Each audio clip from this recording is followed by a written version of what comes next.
Estamos con la licenciada Laura Valverde. ¿Cómo estás, Laura? Bienvenida a Glan TV. Hola Marcos, y a todo el equipo, a toda la audiencia, una vez más agradecida y bueno, gracias por el momento, el espacio y poder charlar con tremendo equipo que, como les dije hace un momento, los felicito porque lo que hacen es impresionante. Todo lo que y hacen. también para vos, felicitaciones. Pero yo creía que nos habíamos visto lo del Martín Fierro y me acabas de decir que no. No nos vimos después de eso. Nos vemos desde antes del 23 de septiembre que no nos vemos. Sí, bastante. Bueno, pero ya. estás con mucho trabajo, Laurita. Mucho trabajo y se agradece también eso. ¿Y hoy de qué vamos a hablar? ¿Qué tenemos hoy? Algo mental, así que para hacer no, esto es para adelgazar. Sí, tiene que ver, digamos, hoy de un tema que a mí me parecía importante respecto a la obesidad, porque, no sé, a veces me pongo a pensar y veo que el común, ¿no?, de la obesidad siempre es una sola causa por la que se genera, por la que una persona cursa con obesidad. Se le dice, che, vos sos obeso porque comés, solo por eso. Y hasta llega a ser hasta discriminativo. Y yo hoy quería hablar respecto a la obesidad, pero desde otra perspectiva y no necesariamente respecto a lo que come la persona o porque es porque come, sino que detrás de todo ese problema hay una cuestión hormonal. Y justamente de eso quería hablarte, a vos y a toda la audiencia, que conozca un poquito más, porque siempre que podamos aportar conocimiento, hace que podamos entender también este problema, esta patología, cuando hablo de problema no es que tiene un problema la persona, sino que hablo de un problema mundial también, porque está afectando la salud de muchas personas, ¿sí? Y aparte también nos permite ponernos en el lugar del otro. Porque por ahí nosotros decimos, estás gordo porque comes, y sin embargo no sabemos si realmente esa persona come mucho como para tener. Exacto. Pero viste que es el común denominador tiene obesidad porque come, y no siempre es así. Entonces, bueno, quería más o menos, hoy traje algunas imágenes como para que sea un poco más didáctico y dinámico, porque este mecanismo hormonal es toda una cuestión fisiológica muy compleja, ¿sí? Hay muchísimos estudios, está muy avanzado el tema, pero yo quería hacerlo sintético, algo que se pueda entender. La obesidad está catalogada de una enfermedad dentro de la Organización Mundial de la Salud, sí, ¿verdad? Es una enfermedad no transmisible, se le dice, porque... No transmisible. Exacto. Pero las obras sociales todavía no la pusieron en su catálogo de enfermedades o algo así. Se está gestionando en algunas obras sociales, ha habido un avance y eso también se le agradece a equipos de nutricionistas y médicos que están teniendo esta perspectiva para que sea agregada como tal y que puedan tener una atención sin costo con los profesionales que reciban esas obras sociales. Pero sí se está trabajando en eso y eso está bueno lo que mencionas. Pues sí, porque alguien, no me acuerdo quién pasó por acá y decía que estaban peleando, así como sí, están... como la diabetes, salud, por ejemplo, ya está incluida. Mental, que tampoco está incluida y que están viendo también que se haga ley. Bueno, lo de la obesidad también entraba en esto. Sí, se está trabajando y bueno, se está haciendo algún avance de a poco, porque siempre es de a poco. Pero la verdad que sí, por toda esa gente que lo padece, ¿no? Sí. Algunos se los toman con mucho positivismo el tema de la gordura y hay otra gente que le afecta muchísimo. Sí, entonces bueno, mencionarte un poco este mecanismo, tiene que ver con el mecanismo hambre-saciedad. Es una explicación que voy a tratar de hacer para que no se pierdan, ¿sí? Y lo más fácil posible. Este mecanismo de hambre-saciedad está regulado por hormonas. No es que yo tengo hambre porque tengo hambre, o es que yo ya estoy saciado porque estoy saciado. No, detrás de toda esta sensación hay un mecanismo hormonal en nuestro cuerpo. Vamos a empezar hablando del hambre. Yo tengo hambre porque vos me decís, bueno, porque no comí. Esa va a ser la respuesta. Pero no, voy a pasar a explicar. El hambre se produce principalmente porque en nuestro estómago se produce una hormona llamada grelina. Esta hormona grelina se va a producir en el estómago y va a enviar información, ¿sí? No sé si se ve bien, ahí se ve perfecto, a nuestro cerebro. Ahí, ¿sí? Le manda información la grelina a nuestro cerebro de que, che, no hay comida en el estómago, necesitamos energía, entonces cerebro, necesito que actives el hambre. Entonces, ¿qué hace la persona? Come. ¿Bien? ¿Se entendió? Hay una hormona que se llama grelina que se produce en el estómago que le manda una información al cerebro para que nosotros comamos y es lo que nosotros conocemos como la sensación de hambre. Bien, eso es lo primero. Segundo, yo como, pero tiene que llegar un momento de saciedad, ¿verdad? Sí. ¿Cuándo se produce la saciedad? Con otro mecanismo hormonal llamado leptina. Esa hormona se produce en el tejido adiposo, ya no se produce esa hormona en el estómago, sino en el tejido adiposo de todas las personas. Adiposo es grasa. La grasa corporal, dentro de este tejido se produce la hormona leptina, que es la que le va a decir en este caso al cerebro, che, ya comimos suficiente, el estómago ya tiene suficiente comida, por lo tanto vamos a tener energía, ahora necesito generar saciedad. ¿Se entendió? Sí. Entonces son estas dos hormonas, una que se producía en el estómago para que nosotros tengamos hambre y otra que se produce en el tejido adiposo para tener saciedad. Eso ocurre mientras vos tenés hambre y te sacias de forma normal, es un mecanismo normal que sucede en nuestro cuerpo. Pero distintas investigaciones, se ha avanzado muchísimo, ya está comprobado científicamente que las personas que tienen sobrepeso y que tienen obesidad, este mecanismo hormonal está alterado. ¿Por qué? Porque dijimos la leptina, que era la que se producía en el tejido adiposo, que es la que le dice, che, al cerebro ya está es suficiente. Llegamos. Se ha conocido que hay una resistencia a la leptina, es decir, la leptina está, se produce todo, pero no le llega la información al cerebro. Entonces el cerebro, viste, nunca entendió que ya era suficiente toda la comida que teníamos que aportar en ese momento. Y siguió dando hambre. Y sigue la persona con hambre. Bien, lo entendiste perfecto. Si vos me entendiste, yo sé que entonces la gente en su casa nos va a entender. Son todos tan inteligentes como Son todos inteligentes. Bueno, entonces la persona está con hambre constante. Nunca se generó la saciedad porque se conoce como resistencia a esa hormona. Entonces vos vas a ver a las personas que comen y comen en abundancia porque son platos muchas veces abundantes, pero a los 15-20 minutos vuelve el hambre, estamos comiendo de nuevo. Pasa media hora, sigo con hambre. Entonces, ¿por qué? Porque este mecanismo hormonal está muy alterado. La leptina está teniendo una resistencia, ¿sí? Y la persona nunca tiene saciedad. ¿Y qué ahí es donde yo te decía al principio? Le decimos a las personas que cursan con obesidad, che, deja de comer, ya está suficiente, le somos hasta agresivos. Y no es algo voluntario, está pasando todo esto hormonal en su cuerpo. No, él quizás o ella intentan limitarse en el consumo, pero es más fuerte que ellos porque toda esta cuestión hormonal se los impide. Entonces ahí es donde yo también relaciono esto con la discriminación, con la empatía, de entender que la obesidad no solo es por lo que yo quiero comer, sino porque esta cuestión hormonal es la que me está provocando estas sensaciones. Y otro tema, no sé si tiene que ver, me lo dirás vos. Viste que cuando sos chiquito que te dicen comer hasta lo último, o sea, si te sirven un platazo te lo tenés que terminar, aunque vos en la mitad ya estás satisfecho, ya no querés más, come, porque se te sirvió para que comas todo. Tenés que y te hacen limpiar el plato. Es muy buena pregunta, Marcos, lo que vos me estás haciendo, porque es el momento ideal en esas edades empezar a cuidar estos mecanismos.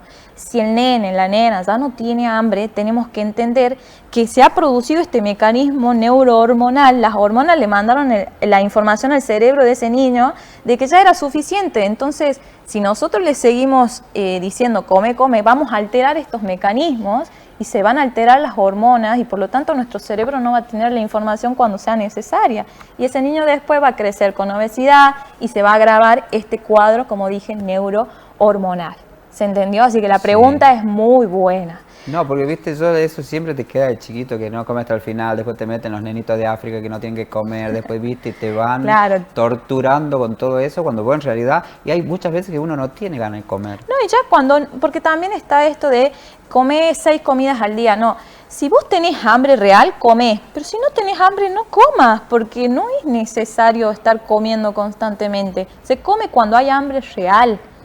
Ese es el punto, ni más ni menos, cuando hay hambre real. Y esto cuando, viste que te marcan que tenés que tener 4 comidas al día, el desayuno, el almuerzo, la merienda y la cena.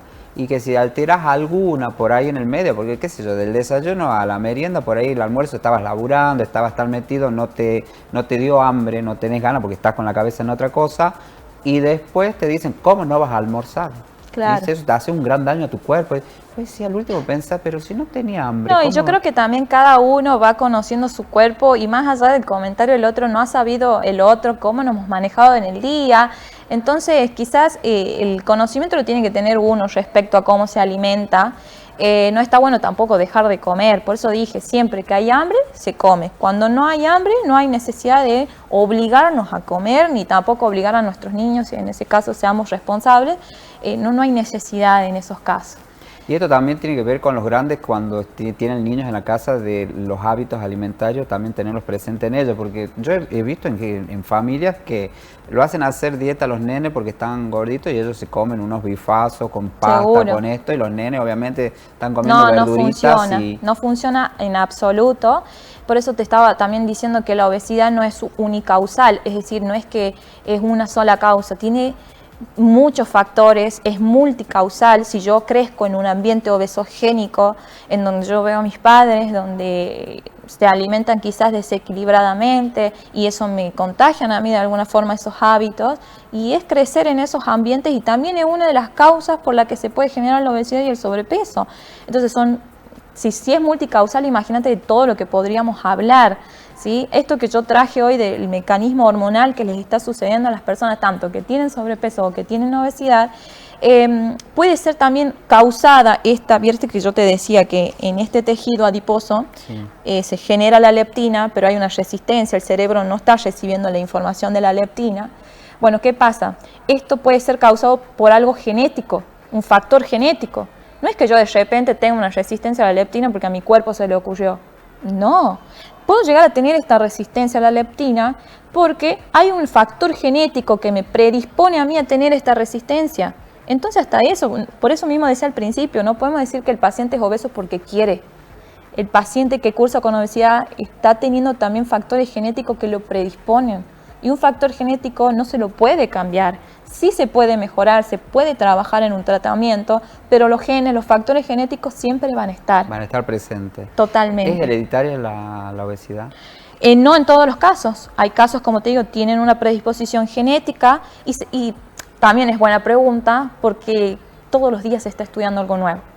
Se dice que la enfermedad de obesidad es no transmisible, pero se está tratando de cambiar estos conceptos y estudiar mucho más profundo esto, porque cuando hablamos de hereditario, genético, de alguna forma se lo estoy transmitiendo a alguien.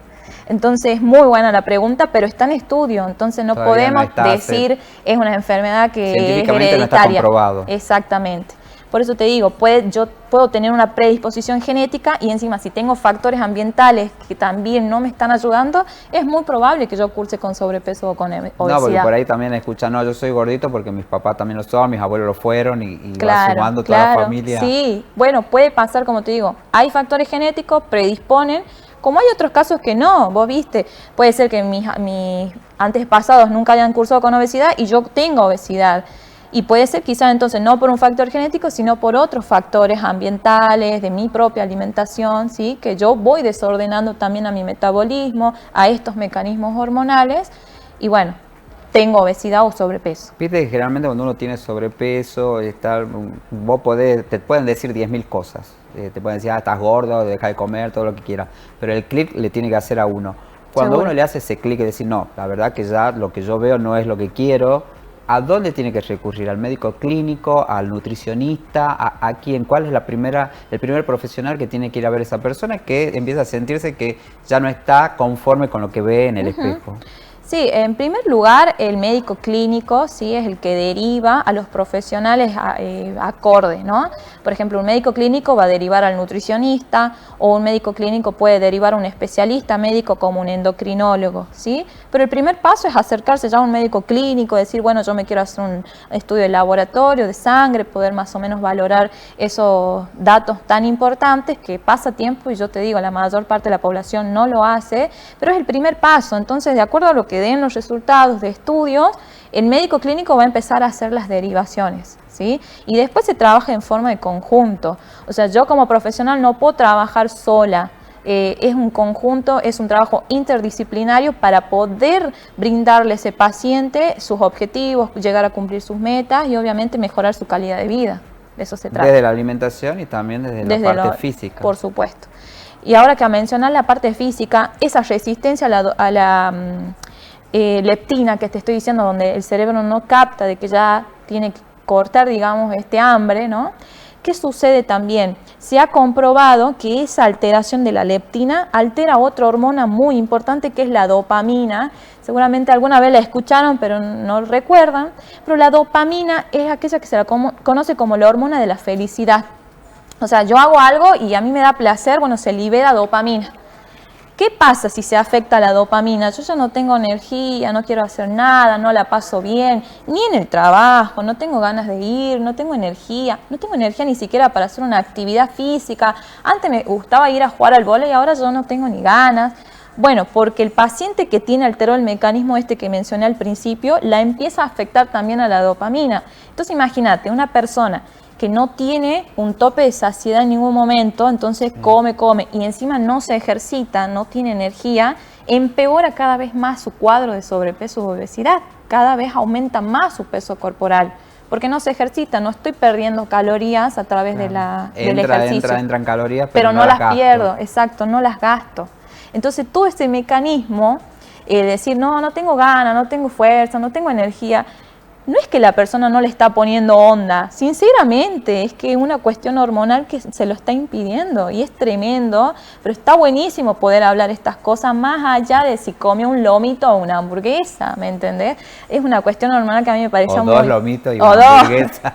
O dos con una gaseosa de por medio, ¿viste? Pero no, me parecía importante mencionar este mecanismo. Ahora, también, ¿qué hacemos? ¿No? Porque decimos, bueno, tenemos esta alteración, yo me estoy dando cuenta que como y no hay saciedad. Como vos dijiste, visitar a los profesionales. Y luego los profesionales toman la decisión en empezar a ponernos objetivos. Y uno de los principales es poder empezar a descender esto, el tejido adiposo. Empezar a reducir la grasa corporal, porque cuanto más grasa corporal tengo yo en mi cuerpo, más se sigue alterando este mecanismo. Entonces yo tengo que ayudar al paciente a que estos niveles bajen, se normalicen o busquemos un porcentaje un poco más saludable de lo que es esta grasa corporal. Y después, obviamente, para lograr esto, yo necesito seguramente cambiar hábitos en la persona, ayudarlo en ese tránsito de cambiar hábitos, que significa reducir esto de los consumos de las comidas rápidas. No es eliminar, no es que voy a hacer una dieta y me va a durar un mes. Se trata de un estilo de vida. Claro. Que yo puedo compartir una hamburguesa, una pizza, una gaseosa, perfecto, pero eso no puede ser parte de todos mis días. Como también los alimentos ultraprocesados que hemos venido hablando tanto tiempo. Y estamos rodeados de esos alimentos, pero nosotros tenemos que ser un poco más inteligentes, organizarnos e ir por los alimentos más naturales. Así que, bueno, hay muchos carteles de huevos de granja, sí. Las verduras sin los químicos. Hoy, a partir del etiquetado frontal, en donde todo es un exceso, también han salido estas nuevas etiquetas como esto, ¿no? De lo natural, que es sin sellos, que es un alimento mucho más seguro nutricionalmente. Eso también está bueno recalcarlo, así que muy importante. Así que hay que empezar a buscarnos eso. También el otro día dice, che, tengo un maple de huevos de granja. ¿Y qué diferencia hay con los otros? Ah, sí, claro. Primero el precio era diferente y segundo, no, esto están hechos con ley, ahí te contaban toda la historia. Claro, y tiene que ver seguramente también con el cuidado del animal, entre otras cosas. Así que bueno, y decirle a la gente que para mejorar también estos mecanismos es muy importante que duerman bien. Parece algo insignificante, pero hoy por hoy los argentinos y la población mundial estamos durmiendo cada vez menos. Muchas veces nos quedamos con el celular o muchas veces por cuestiones laborales y demás, nos damos cuenta que hemos dormido entre 4 y 5 horas y es poco, no es suficiente. Y yo sé que vas a decir 8 horas, que sería lo natural y casi normal. Casi imposible por nuestro ritmo hoy de vida. Pero sacando esas 8 horas que por ahí no es posible hacerlo muchas veces, ¿cuál es lo mínimo que tendrías que descansar? No menos de 5 horas. No menos de 5 horas. No menos de 5 horas. Sí o sí, o sea, lograr eso, sí, no, es muy importante.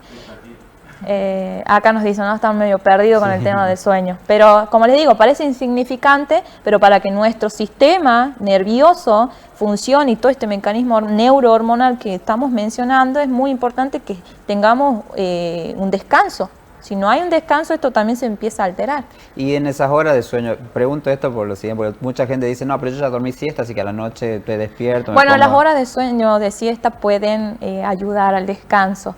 No es lo ideal, porque el descanso deberían ser, si son 5 a 8 horas, que sean seguidas en lo posible. no dormir Y de noche, intermitentemente cuando en el el cuerpo día. sabe que baja un cambio. Tal cual. Y mientras nosotros estamos durmiendo, siguen pasando todos estos procesos de digestión, de metabolismo. O sea, nosotros sí estamos descansando, pero nuestro cuerpo sigue funcionando. Y la última pregunta que te hago, porque esto también tiene mucho Sí. que ver. Hay mucha gente que a la noche, los argentinos somos de cenar tarde. Sí. O sea, no, Ya es hábito, costumbre. de comer a las 8, a las 9 estamos tomando mate, pero generalmente a las 22 estamos proyectando nuestra cena y comemos hasta la 1, 2 de la mañana. Un tiempo te digo, porque De la última comida a dormir. A dormir, exactamente. Y 2 horas. 2 O sea, horas. tenemos que comer a las 11, a la 1 tenemos que estar durmiendo. chicos. Se los Sí. escucha a los chicos, como, estamos muy mal. Claro, si a la 1 estamos comiendo, claro, tenemos que dormir a Lo las peor de 3. todo es que comemos y nos lavamos acostamos. los dientes y a la cama. O sea, es todo muy rápido, no es así, no es por ahí el camino. Tenemos que darle tiempo también a nuestro sistema digestivo que vaya a hacer sus procesos de digestión. Entonces, cuando nosotros estamos durmiendo, no es lo mismo que mientras yo estoy activo haciendo algo para que ese proceso de digestión sea lo más sano posible. Así que ya saben acá el equipo, sobre todo, Todo mal, chicos, todo mal. primero al equipo, después a la audiencia, porque el equipo nos tiene que hacer caso también. Bueno, Sí. hay que cenar hasta más o menos las 11 de la noche, ya como tarde, cosas 2 horitas, una. ¿Podemos tomar alcohol en esas 2 horas? Oh, No, sí. no, por favor. Y Nada, o menos sea, si al otro día tenemos una actividad laboral y demás, tenemos que estar bien activos. No podemos intoxicar nuestro cuerpo. O sea, no, chicos. ¿Qué hacemos? Al conductor Chuy. Bueno, yo me contacto porque me llevan por el mal camino la gente de la producción. Vamos a poner límites, para eso estoy.